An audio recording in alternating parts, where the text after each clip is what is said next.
Tēnā rā koutou e te whānau, ko Tarawhati te kau tōku ingoa, he uri no ngā wai karekare o tauranga, he uri hoki no te waka o Tainui. Kia ora. Kia ora rā kōtou. Ko te Kehukehu patala tōku nei ingoa, I ahu mai o e nui hoki ngā waka. Engari me ki pēnei no mātātua, hare mai ki konei ki tēnei takiwa o ngai tarangi, ko te hapu, ko te whānoa tauwhao. Ko te rangi hauhiri ki te whenua, ko te whānoa tauwhao ki ngā mautere, ki mō titi nui anaki, ki tūhua, ki rangi waia. Reira tēnā rā kōtou. Kei konei māua, ki te whakanui I te kaupapa, Rangatahi versus Kaumātua.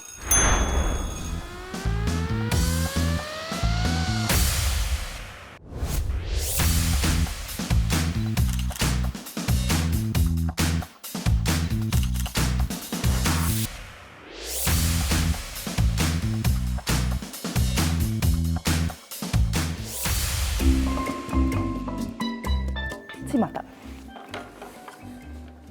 Nā, he aha tētahi tikanga I whakaako e o mātua I a koe mo te mahi kai. Kia whiwhi oranga kē tātou. Does age matter when it comes to pursuing what you love, your passion? Kia hau nei kāo, te mea. Aho koa he kau mātua au. Kei te haere tonu au ki te ruku, wera momo mahi ki te hihika. Hei whakaako I ngā mokopuna. Ko tētahi o aku mokopuna, toru tautanga pakeke I heria ke ia ki te moana rā ki te ruku I ngā kūtai nei. Ana, wale matau I nai nei, kia hau nei nā he mātanga ke ia ki te ruku. What whakatauki do you use most and why?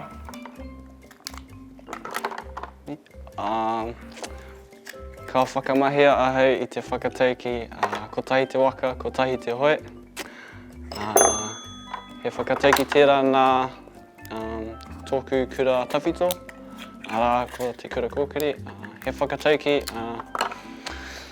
e kōrero ana mo te mahi tahi, arā ki te ko tahi te hoe, karere pai ai te waka, noi reira ki te ko tahi te mahi, ka rere pai ngā mahi. Yeah. Nā, I tēnei wā, ka te tiro mai kōrua ki o kōrua ke oko, me ki ka whakawā I a kōrua anō mo te hoki ngā kuku. Tāe tērā, pai tērā. He hao whakaaro mo tēnei āhuatanga, he momo mahi ngā kai tēnei ki te marae, me ki. Ka timata mai a koe Tarawhati, he hao whakaaro mo tēnei momo mahi. Hei pūkinga pai tēnei, hei akonga, te iu o monga tamariki Māori,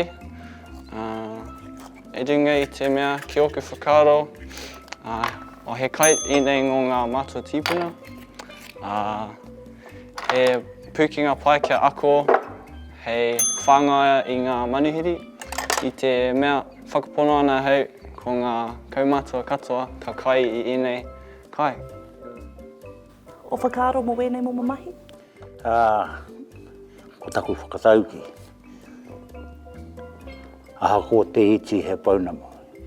I tēnei ki wā, aha ko te iti o te KUKU a he reka.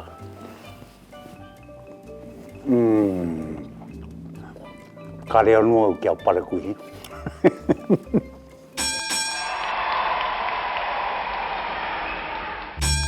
Name 5 kai moana.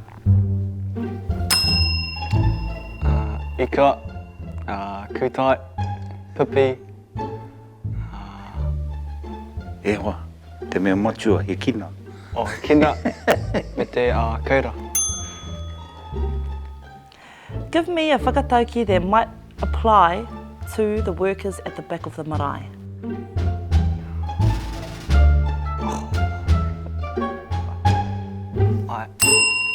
Ko te amorangi ki mua, ko ngā hāpai o Kimuri.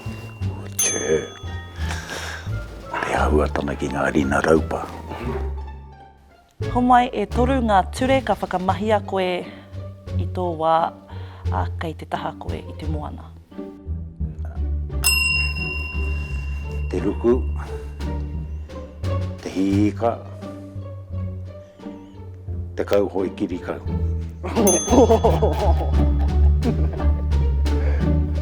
Name 3 Māori politicians.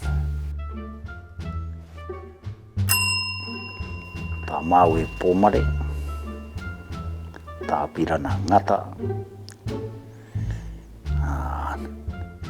te rangi hiwa. Name 3 Māori trees. Tō Tarakahi ka tea, Kairi.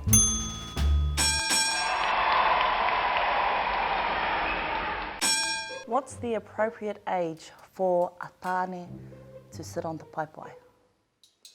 Ki tā mātou kura, ka ana tātou ki te poipoi a mātou tāne kia tū i āta i a pō, kia āta noho a rātou whakaaro kia mihi atu ki te whenua, ki ngā mātua tūpuna, ki te kiingitanga, ki te whenua, nā runga i te mea, enei rātonu e mate haere a mātou kuia kraua.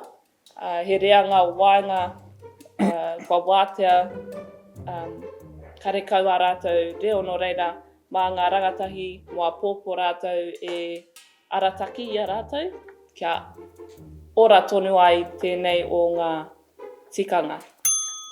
Hauku nei whakaaro. Ka reu te āwana mo te pakeke tana o te tangata e hihi ana ki te kōrero. E Kaumātua, e unga rangatahi rānei. Ko te mea nui, ko te pūkenga o te tangata.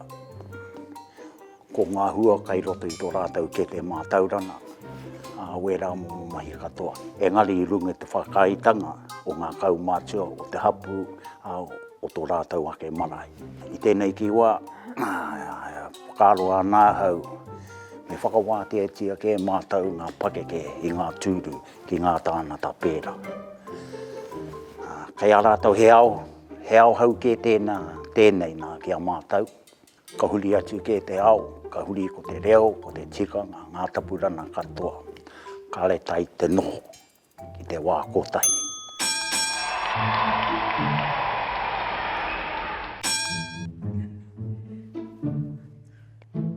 Toru, rua, tahi.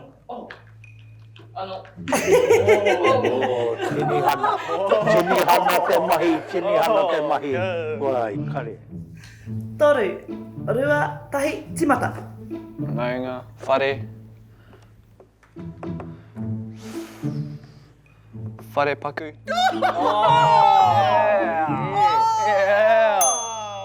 Yeah, no, that's a bit, I would have got it.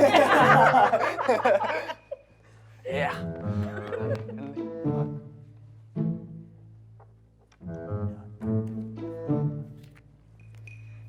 Toru, rua, tahi, timata.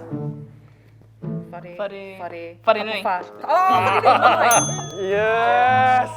Oh, whare nui.